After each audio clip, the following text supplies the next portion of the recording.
সিদ্ধান্ত নিলে পরে মনে হয় খুব ভালো হয়। এবং আমরা চাই আমরা যেখানে পদ পদবি দৌড়াদৌড়ি করি কিনা নাই করি ওদিকে খেয়াল না করে আমরা অফিসে কি করি এবং অফিসে আসি, সেটা অফিসের সৌন্দর্য দিতে হবে। এবং আমাদের 11 নম্বর ইউনিয়নে সকল নেতাকর্মীর সঙ্গে আসলে পরে আমাদের একত্রিত বোধ এবং সেখানে একটা আন্তরিকতার সৃষ্টি হবে।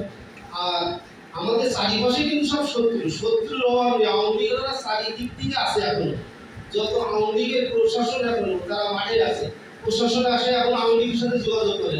গত রাত্রে আওয়ামী লীগের আমাদের ঝাড়া ইউনিয়নের যে দুইজন দায়িত্ব দুটো অফিসার আছে, তারা কিন্তু আওয়ামী লীগের বাড়ি কাজে রাত্রি খাইছে এবং তাদের সাথে অহরহ যোগাযোগ আছে। এদিকে আমরা খেয়াল রাখি, আমাদের দল যদি ক্ষমতায় না যায় তাহলে আমাদের কোনো অস্তিত্ব নেই।